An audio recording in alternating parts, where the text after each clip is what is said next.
नमस्कार विद्यार्थी मित्रांनो, बृहन्मुंबई महानगरपालिका व्हर्च्युअल ट्रेनिंग सेंटर मध्ये आपले खूप खूप स्वागत। कोविड-19च्या या सद्यस्थितीत आपल्या शाळा बंद असल्या तरी आपले ऑनलाईन शिक्षण चालूच आहे आणि गेले वर्षभर आपण हा ऑनलाईन अभ्यास करत आहोत। त्यासाठी आपली शिक्षणाची गती कमी होऊ नये म्हणून बृहन्मुंबई महानगरपालिका व्हर्च्युअल ट्रेनिंग सेंटरच्या माध्यमातून काही व्हिडिओंची निर्मिती करण्यात आलेली आहे। मी निलिमा कदम, आपली व्हर्च्युअल शिक्षिका। आजचा घटक आपण बघणार आहोत इयत्ता 10वी विज्ञान आणि तंत्रज्ञान भाग 2 पेशी विज्ञान व जैव तंत्रज्ञान सेल बायोलॉजी अँड बायोटेक्नॉलॉजी। पेशी विज्ञानामध्ये जैव तंत्रज्ञानाची भूमिका काय आहे किंवा त्याचं महत्त्व काय आहे याबाबतची माहिती आपण मागील 2 भागांमध्ये घेतलेली आहे। तर पेशी विज्ञान म्हणजे काय, मूलपेशींचे होणारे उपयोग, अवयव प्रत्यारोपणामध्ये जैव तंत्रज्ञानाचं महत्त्व काय आहे हे आपण बघितलेलं आहे। थोडक्यात सूक्ष्मजीवांच्या विविध क्षमतांचा वापर या जैव तंत्रज्ञानामध्ये केला जातो। पेशीच्या उत्पादन क्षमतेचा वापर कशा प्रकारे आपण करून घेऊ शकतो हे या जैव तंत्रज्ञानाने शक्य झालेलं आहे। उदाहरणार्थ विशिष्ट पेशीद्वारे प्रतिजैविक लसी यांची निर्मिती करून मानवी आरोग्यासाठी त्याचा फायदा करून घेणे, डीएनए, प्रथिने यासारख्या जैव रेणूंचा मानवी फायद्यासाठी उपयोग करणे, गैरजनुकीय जैवतंत्रज्ञानामध्ये संपूर्ण पेशी किंवा ऊतींचा उपयोग करणे, यामध्ये जैव तंत्रज्ञानाची भूमिका अत्यंत महत्त्वाची ठरत आहे। त्याचबरोबरीने पृथ्वीवरील शेतजमिनीला क्षेत्र मर्यादा असल्यामुळे आज जैव तंत्रज्ञानाच्या सहाय्याने प्रति हेक्टरी जास्त उत्पादन घेणं शक्य झालेलं आहे।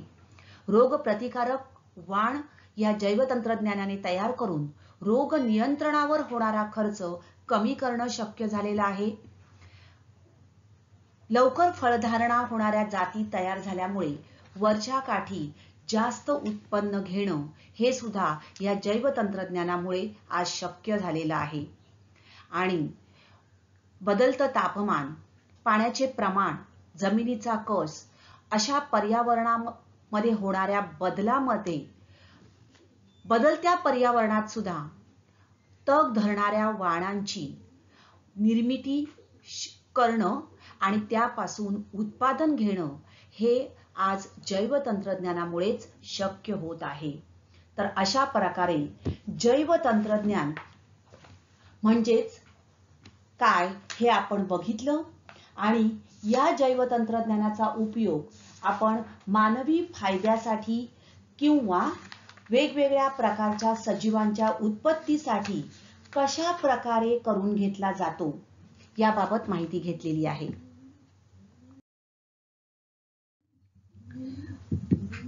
तर जैव तंत्रज्ञान म्हणजे काय, तर मानवी फायद्याच्या दृष्टीने सजीवांमध्ये कृत्रिमरित्या जनुकीय बदल व संकर घडवून सुधारणा करण्याच्या तंत्राला जैव तंत्रज्ञान असे म्हणतात। आणि आज या कोविड-19च्या विश्वात किंवा कोविड-19च्या या सद्यस्थितीमध्ये जैव तंत्रज्ञानाची भूमिका ही अत्यंत महत्त्वाची ठरत आहे।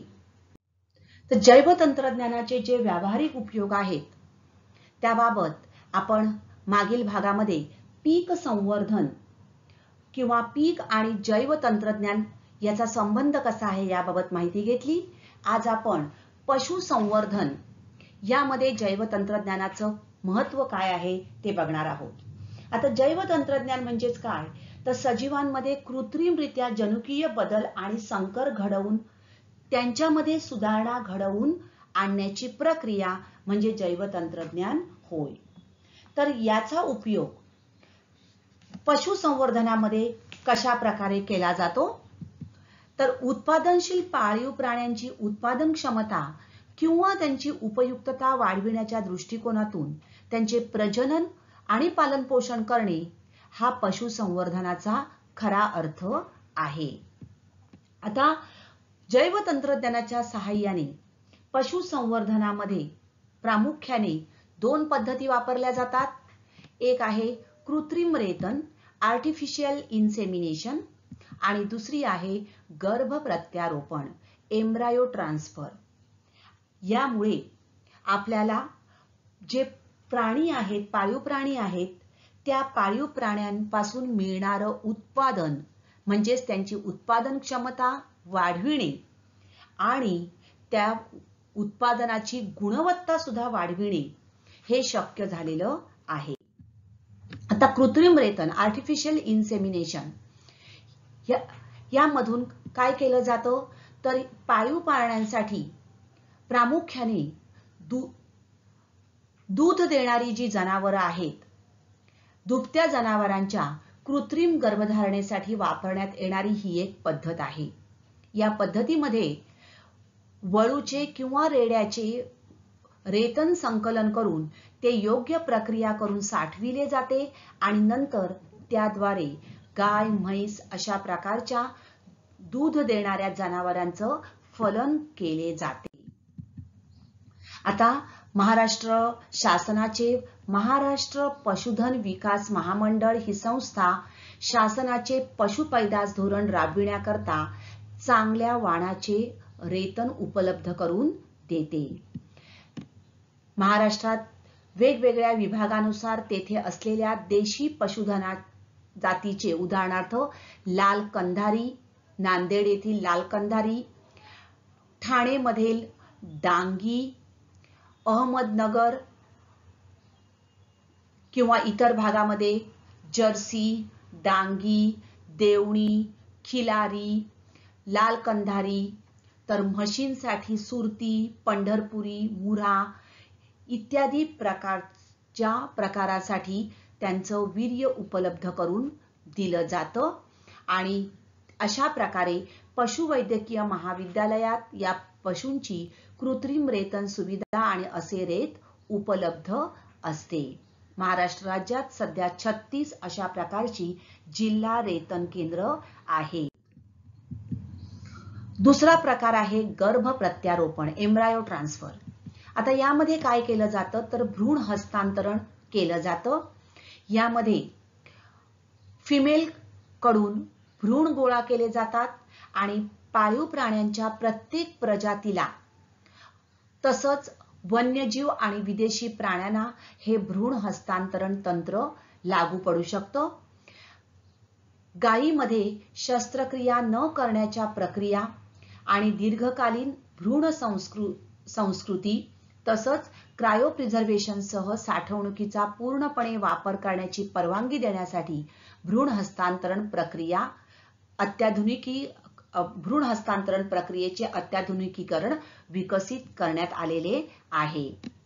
यामध्ये बघा अशा प्रकारे भ्रूण गोळा केला, चांगला प्रकारचा भ्रूण गोळा केला जातो, त्याचं फर्टिलायझेशन म्हणजे फलन केलं जातं आणि त्यानंतर हा भ्रूण जो आहे ज्या अपेक्षित जनावरांमध्ये आपल्याला तो हवा आहे त्याच्यामध्ये तो ट्रान्सफर केला जातो आणि तशा प्रकारची जी प्रजाती आपल्याला हवी असते त्या प्रकारची प्रजाती या पद्धतीने मिळवणं शक्य होतं.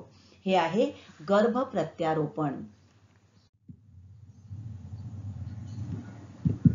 तर अशा प्रकारे जैवतंत्रज्ञानाच्या सहाय्याने वेगवेगळ्या प्राणीज उत्पादनांचं प्रमाण आणि गुणवत्ता या दोन्हीतही वाढ करणं शक्य झालेलं आहे आणि त्यामुळे आपल्याला जास्त प्रमाणात दूध मिळणं, मांस देणाऱ्या प्राण्यांपासून मांसाची गुणवत्ता वाढविणं, त्यांचं प्रमाण वाढविणं या गोष्टी शक्य होत आहेत. त्यानंतर या पशुसंवर्धनाचं महत्त्व आपण काय आहे ते बघणार आहोत. तर कृत्रिम रेतनाच्या आधुनिक सुविधा उपलब्ध करून देणे, तज्ञ पशुवैद्यकामार्फत कृत्रिम रेतनाचे कार्य करणे म्हणजेच सुधारित संकरित वासरं, गायीची वासरं आणि म्हशीच्या रेडकांची पैदास करणे. शेतकऱ्यांना किंवा पशुपालकांना या पशुसंवर्धनासंदर्भात अद्ययावत ज्ञान देणे आणि या कार्यक्रमासाठी प्रशिक्षित असं मनुष्यबळ निर्माण करणं. गुरे, कुक्कुट म्हणजेच कोंबड्या यांना आरोग्यविषयक सेवा पुरविणे, तसेच लसीकरण, रोग प्रादुर्भाव झाल्यास औषधोपचार आणि रोग नियंत्रण करणे. आज आता बर्ड फ्लूचा फैलाव झालेला आहे, तर यामध्ये या पशुसंवर्धनाचं महत्त्व आणि जैव तंत्रज्ञानाचं महत्त्व अत्यंत आवश्यक आहे. तर गायी, म्हशी, शेळ्या, मेंढ्या यांच्या संकरित आणि सुधारित जातींचं उत्पादन करणं, त्यांचं जतन, संवर्धन आणि विकास करणं हे या पशुसंवर्धनामुळे शक्य झालेलं आहे. आता जैव तंत्रज्ञानाचा उपयोग मानवी आरोग्यासाठी कशा प्रकारे केला जातो ते आपण आता बघणार आहोत. जैव तंत्रज्ञान आणि त्याच्या व्यावहारिक उपयोगामध्ये मानवी आरोग्याच्या दृष्टीने जैव तंत्रज्ञान अत्यंत महत्त्वाची भूमिका बजावत आहे. रोग निदान आणि रोग उपचार या मानवी आरोग्याशी निगडित अशा दोन प्रमुख बाबी आहेत. रोग निदान जेवढ्या लवकर होईल तेवढ्या लवकर तो रोग बरा करणे शक्य होते. आज जैव तंत्रज्ञानाच्या सहाय्याने जी काही नवी साधनं विकसित झालेली आहेत, नवी औषधं उपलब्ध आहेत, त्यामुळे एखाद्या व्यक्तीचे आजारपण ठरविण्यात त्या व्यक्तीच्या जनुकांची भूमिका कोणती आहे हे बघण्याची संधी मिळत आहे. आणि याद्वारे मधुमेह आणि हृदयरोग हे जे असाध्य रोग आहेत त्यांचे निदान त्यांची शारीरिक लक्षणे दिसण्यापूर्वीच करणे शक्य होत आहे. मूल मातेच्या उदरात असतानाच त्याच्यामध्ये असणाऱ्या जनुकीय दोषांचा मागोवा घेणंही या जैव तंत्रज्ञानामुळे आज शक्य झालेलं आहे. तर रोग उपचार हा मानवी आरोग्याचा अतिशय महत्त्वाचा घटक आहे आणि त्यासाठी अनेकविध औषधं वापरली जात आहेत. आणि या औषध निर्मितीमध्ये जैव तंत्रज्ञानाचं महत्त्व, जैव तंत्रज्ञानाच्या सहाय्याने अनेक बदल घडून येत आहेत. आपण असाध्य अशा रोगांवर मात करू शकत आहोत. तर रोग निदान, डायग्नोसिस. तर डायग्नोसिस म्हणजे काय? तर बघा, निदान करण्यासाठी, रोग निदान करण्यासाठी आज अगदी आपण साधा ताप आला, डॉक्टरकडे गेलो तर काय केलं जातं? येस, ब्लड टेस्ट केल्या जातात. पहिले डॉक्टर चेक करतात, फिजिकल एक्झाम, त्यानंतर कंप्लीट ब्लड काउंट, CBC म्हणतो आपण त्याला, तर रक्त चाचण्या केल्या जातात. त्यानंतर स्पुटम कल्चर, आज कोविडच्या ह्याच्यामध्ये बघा अशा प्रकारे स्पुटम घेतलं जातं आणि त्याची तपासणी केली जाते. युरिन टेस्ट केल्या जातात, CT स्कॅन केलं जातं. तर अशा प्रकारे रक्त चाचण्या, ब्लड टेस्ट, इमेजिंग चाचण्या, बायोप्सी, त्याचबरोबर आरोग्य इतिहास यांचा उपयोग या रोग निदानामध्ये केला जातो. आणि त्यानंतर रोग उपचार, ट्रीटमेंट. मग ट्रीटमेंट म्हणजेच काय? तर रोगांवरील उपचारासाठी वेगवेगळ्या प्रकारची औषधं वापरली जातात. काही वेळेला आपल्याला काय केलं जातं? ऑपरेशनचा सल्ला म्हणजे शस्त्रक्रिया करावी लागते. तर हे झाले सगळे ट्रीटमेंट म्हणजे उपचार. तर एखाद्या आजारपणात व्यक्तीच्या जनुकांची काही भूमिका असेल तर हे या जैव तंत्रज्ञानाच्या सहाय्याने आपल्याला ओळखता येणं शक्य होतं. विशिष्ट रोग जो आहे हा रोग उत्पादक घटकांमुळे होतो की नाही हे ठरवण्यासाठी विषाणू किंवा जीवाणूंच्या जनुकीय साहित्याचा अभ्यास करण्यासाठी जैव तंत्रज्ञानाचा वापर केला जातो. काही वेळेला आनुवंशिक घटक हे मानवी रोगाला कशा प्रकारे हातभार लावतात हे समजून घेण्यासाठीही या जैव तंत्रज्ञानाच्या तंत्राचा उपयोग केला जातो. डायबेटिक्स किंवा मधुमेह हा शब्द आज आपल्या सतत कानावर पडत आहे. तर मधुमेह म्हणजे काय? तर रक्तातील साखरेच्या प्रमाणावर जेव्हा मर्यादा राहत नाही, म्हणजेच रक्तातील साखरेचे प्रमाण जेव्हा वाढते त्यावेळेला मधुमेह हा विकार होतो। आणि या मधुमेहाच्या उपचारासाठी इन्सुलिन हे संप्रेरक वापरले जाते। तर आपल्या शरीरामध्ये असणाऱ्या स्वादुपिंडामध्ये या इन्सुलिनची निर्मिती होत असते आणि हे इन्सुलिन शरीरातील शर्करेच्या आणि इतर पोषक द्रव्याच्या वापरावर नियमन राखणारे एक संप्रेरक होय। तर या संप्रेरकाची निर्मिती जी आहे याच्यामध्ये काही बिघाड झाला किंवा हे संप्रेरक कमी प्रमाणात स्त्रवलं गेलं तर मधुमेह हा विकार होतो। बघा, स्वादुपिंडामधून स्त्रवणारं हे एक संप्रेरक आहे आणि हे संप्रेरक काय करतं तर ब्लड शुगर म्हणजेच रक्तातील साखरेवर कंट्रोल ठेवतं, नियंत्रण ठेवतं। या ठिकाणी बघा, ही जी शर्करा निर्माण होते आणि या शर्करेवर नियंत्रण ठेवणं हे या इन्सुलिनचं कार्य आहे। हे इन्सुलिन जे आहे तर मधुमेहाच्या उपचारासाठी वापरलं जाणारं इन्सुलिन हे संप्रेरक पूर्वी घोड्याच्या शरीरातून मिळवलं जात असे, परंतु आज जैव तंत्रज्ञानाच्या सहाय्याने तेच इन्सुलिन जीवाणूंच्या सहाय्याने तयार करता येऊ लागलेले आहे। तर जनुकीय अभियांत्रिकी क्षेत्रातील विकासामुळे, जेनेटिक इंजिनिअरिंग या अभ्यासामुळे ई कोलाय आणि ईस्ट मध्ये या इन्सुलिनची निर्मिती होऊ लागलेली आहे। आज मानवी इन्सुलिनची पुनर्मिश्रित मानवी इन्सुलिन प्रामुख्याने ई कोलाय किंवा सॅचरोमिस सेरिव्हिजिया यामध्ये तयार केले जाते। तर अशा प्रकारे बघा,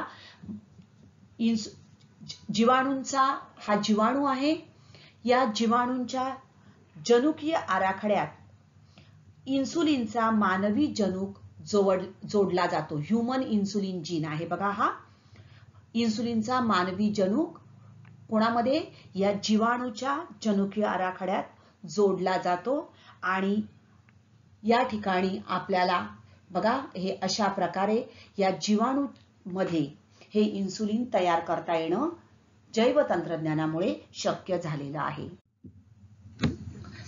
तर ईस्ट किंवा जीवाणूंमध्ये इन्सुलिन प्रथिनांचे संकेतन करणारे जनुक घालून, हा बघा बॅक्टेरिया आहे, यामध्ये ह्यूमन इन्सुलिन जीन म्हणजेच इन्सुलिनचा मानवी जीन जो आहे हा जोडला जातो। जेनेटिकली मॉडिफाईड बॅक्टेरियम आणि अशा प्रकारे हा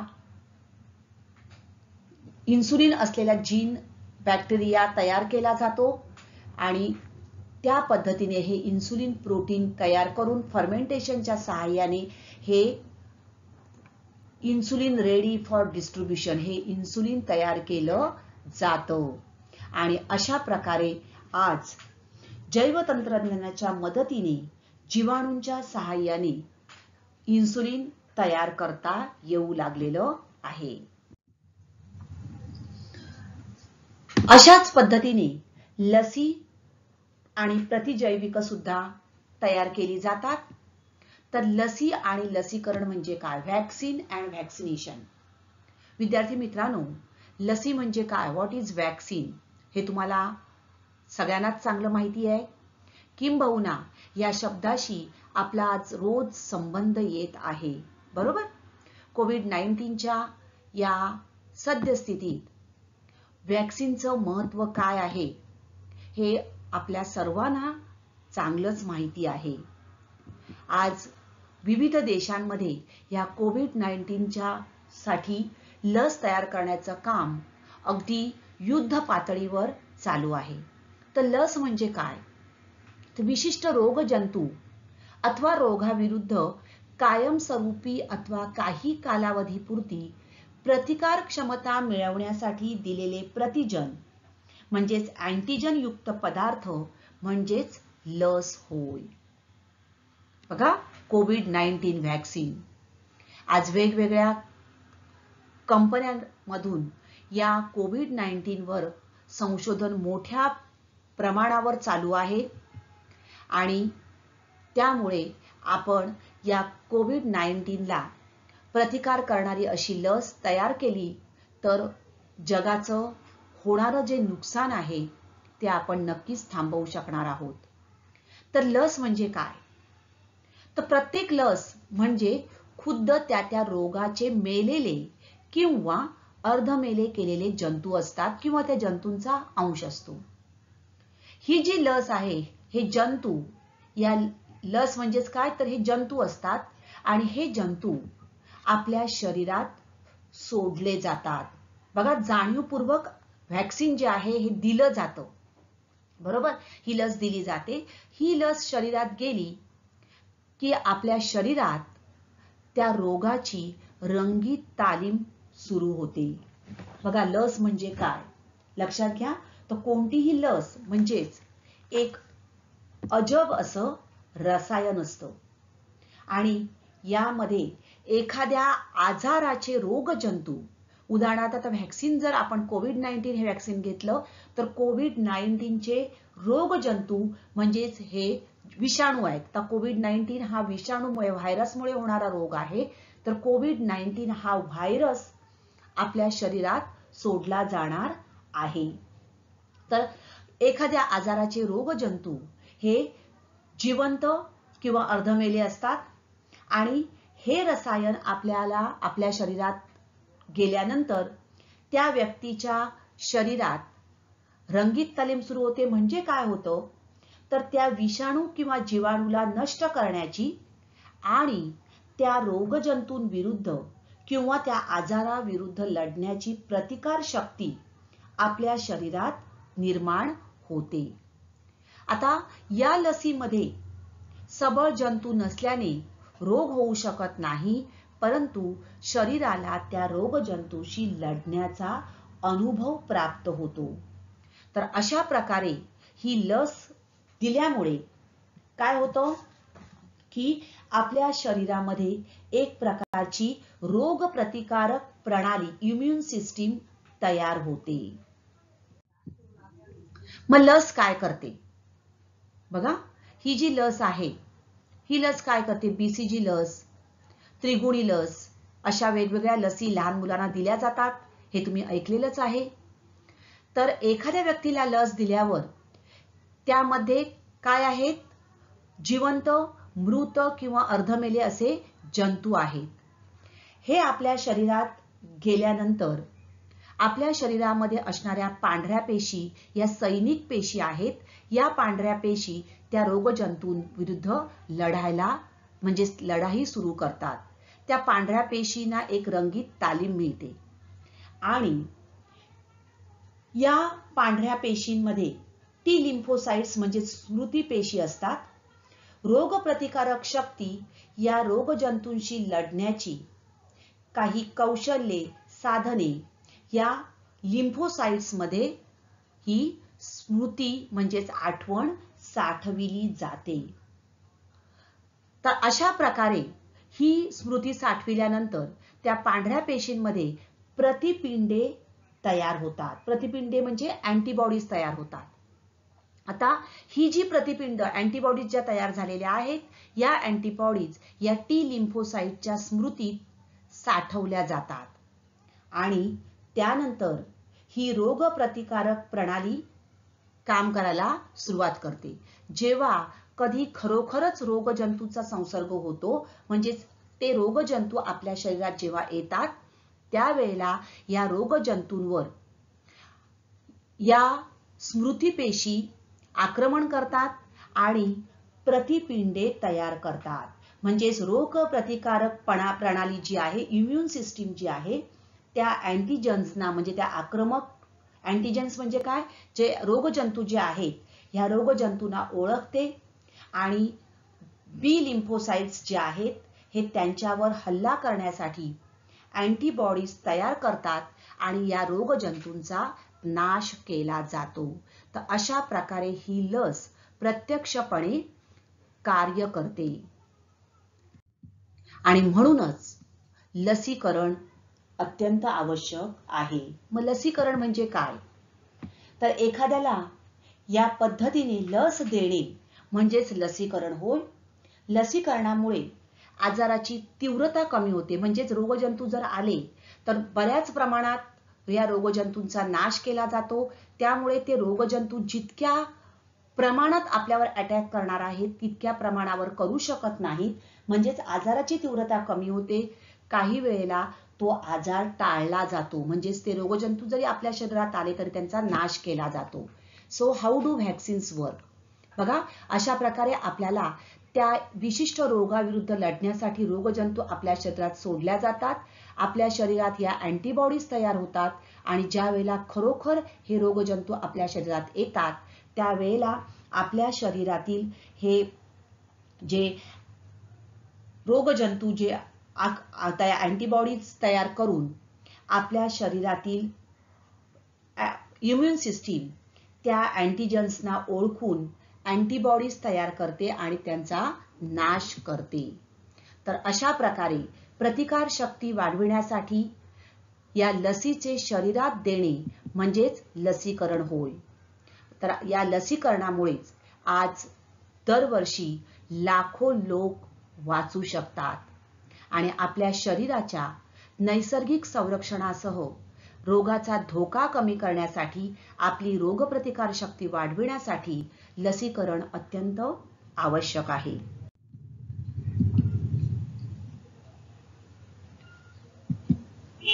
तर अशा प्रकारे हे बघा, हे आहेत अँटीजन म्हणजेच आक्रमक रोगजंतू. आता रोगप्रतिकारक शक्ती किंवा रोगप्रतिकारक प्रणाली इम्युन सिस्टीम म्हणजे काय? तर अशा प्रकारे हे आक्रमक रोगजंतू जे आहेत अर्धमेले मृत जीवाणू किंवा विषाणू हे आपल्या शरीरात टोचले जातात.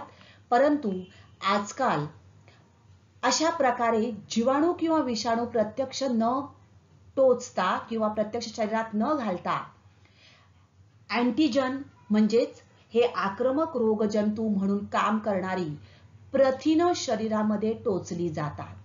हे बघा, या ठिकाणी हे अँटीजन बॅक्टेरिया व्हायरस दाखवलेत. त्याऐवजी काय केली जातात? ही प्रोटीन्स, ही बघा प्रथिनं टोचली जातात आणि ही प्रथिनं रोगाविरुद्धची प्रतिकार शक्ती कार्यान्वित ठेवून त्या व्यक्तीला रोगमुक्त ठेवण्यास मदत करतात. आता प्रत्यक्ष जेव्हा हे बॅक्टेरिया शरीरात जातात त्यावेळेला हे बघा स्पेशल सेल्स म्हणजे एक विशिष्ट प्रकारची अँटीबॉडीज तयार होतात आणि त्यामुळे हे सेल्स ज्या आहेत या रोगकारक म्हणजे आक्रमक रोगजंतूंना खाऊन टाकतात आणि अशा प्रकारे बी सेल्स लिम्फोसाइट्स ज्या आहेत यांच्यामधून ही प्रतिबिंब तयार होऊन यांचा नाश केला जातो. परंतु त्याऐवजी आजकाल ही अशी प्रथिनं तयार केली जातात. जैवतंत्रज्ञानाच्या सहाय्याने ही प्रथिनं प्रत्यक्ष शरीरात टोचली जातात आणि त्या रोगाविरुद्धची प्रतिकार शक्ती कार्यान्वित ठेवून त्या व्यक्तीला रोगमुक्त ठेवलं जातं. तशा प्रकारे या प्रोटीन्सवर संस्कार केले जातात जैवतंत्रज्ञानाच्या सहाय्याने. आज आपण अशा प्रकारे कृत्रिमरित्या लस तयार करू शकतो आणि अत्यंत सुरक्षित अशा लसी आज या जैवतंत्रज्ञानाच्या सहाय्याने तयार करणं शक्य झालेलं आहे.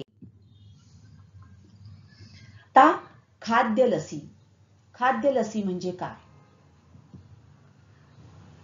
तर बटाट्यासारख्या जनुकीय पारेषित भाज्या उत्पादित करणाऱ्या जनुकीय उन्नत अशा वनस्पतींची वाढ करून जैवतंत्रज्ञानापासून खाद्य लसी तयार करण्याचं काम आज चालू आहे. आता यामध्ये काय केलं जातं बघा. तर अशा प्रकारे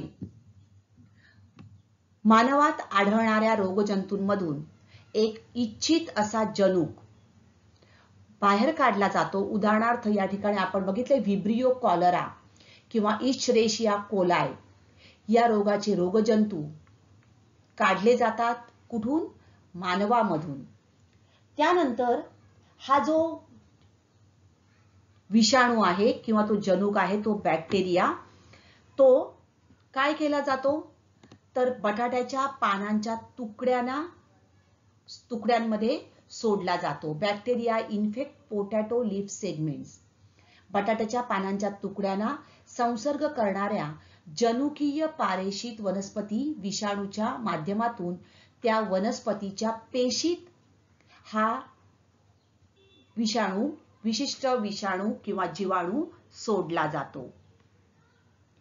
त्यानंतर हा जो विषाणू आहे, हा विषाणू त्या बटाट्याच्या पानांना संसर्ग करतो। हा संसर्ग झाल्यानंतर पानांच्या तुकड्यांमधून ऊती संवर्धन तंत्राने टिश्यू टेक्निकच्या म्हणजेच टिश्यू कल्चरच्या सहाय्याने त्या पानांच्या तुकड्यांमधून हे संपूर्ण बटाट्याचं रोप तयार केलं जातं। आता याच्यामध्ये काय आहेत? जीन फ्रॉम ह्यूमन पॅथोजन म्हणजेच मानवी रोगजंतूचं एक जनुक त्यामध्ये आहे आणि अशा प्रकारे तयार झालेलं हे जे रोप आहे त्याला येणारे हे जे बटाटे म्हणजेच अशा वनस्पतीपासून तयार झालेले बटाटे जर खाण्यात आले तर त्या व्यक्तीमध्ये त्या विशिष्ट रोगाविरुद्ध प्रतिकार शक्ती निर्माण होऊ शकते। यालाच म्हणतात खाद्य लसी, एडिबल व्हॅक्सिन्स। आणि अशा प्रकारे हे जनुकीय पारेषित बटाटे आज या जैवतंत्रज्ञानाच्या सहाय्याने तयार केले जातात। त्याचबरोबर गाजर, एडिबल व्हॅक्सिन ही जी आहेत ही वेगवेगळ्या फळांमध्ये सुद्धा तयार केली जातात। तर जेनेटिकल इंजिनिअरिंगच्या सहाय्याने, जनुकीय तंत्रज्ञानाच्या सहाय्याने फळांमध्ये किंवा खाद्यपदार्थांमध्ये अशा प्रकारे जीवाणूंविरुद्ध काम करणारी प्रथिनं निर्माण करून त्याचा वापर लसीसारखा केला जातो आणि त्यामुळे आपल्या शरीरात आपोआप रोगप्रतिकारक शक्ती निर्माण होते। केळी, टोमॅटो, गाजर या फळांमध्ये अशा प्रकारे या खाद्य लसी आज तयार केल्या जात आहेत। तर थोडक्यात आज आपण काय शिकलो? लस म्हणजे काय? तर विशिष्ट अथवा रोगाविरुद्ध कायमस्वरूपी अथवा काही कालावधीपुरती प्रतिकार क्षमता मिळविण्यासाठी दिलेले प्रतिजन अँटीजन युक्त पदार्थ म्हणजेच लस होय। आणि अशा प्रकारे प्रतिकार शक्ती वाढविण्यासाठी या लसी शरीरात दिल्या जातात। हे लसीचं शरीरात देणे म्हणजेच लसीकरण होय, व्हॅक्सिनेशन। पशुसंवर्धनामध्ये जैवतंत्रज्ञानाच्या सहाय्याने विविध प्राणीज उत्पादनांचे प्रमाण आणि गुणवत्ता या दोन्हीतही वाढ करणे शक्य झालेले आहे। त्याचबरोबर जैवतंत्रज्ञानाच्या सहाय्याने खाद्य लसी तयार केल्या जातात। त्यामुळे खाद्यपदार्थांमध्ये किंवा फळांमध्ये त्या विशिष्ट रोगांविरुद्ध लढण्याची किंवा त्या रोगांविरुद्ध लढणारी अशी प्रथिनं निर्माण करून त्यांचा वापर करून तो विशिष्ट प्रकारचा रोग टाळता येऊ शकतो। तर अशा प्रकारे जैवतंत्रज्ञानाचा उपयोग मानवी आरोग्य आणि पशुसंवर्धनामध्ये कशा प्रकारे केला जातो हे आपण आज बघितलेलं आहे। पुढच्या भागामध्ये आपण पर्यावरण आणि जैवतंत्रज्ञान यांचा संबंध कसा आहे, त्याचबरोबर जैवतंत्रज्ञानाच्या सहाय्याने कृषी विकासामध्ये कशा प्रकारे प्रगती घडून आलेली आहे याबाबत माहिती घेणार आहोत। तर असेच हे सुंदर सुंदर व्हिडिओ पाहण्यासाठी या चॅनेलला सबस्क्राइब करा। थँक्यू। तर आजचा घटक आवडला ना?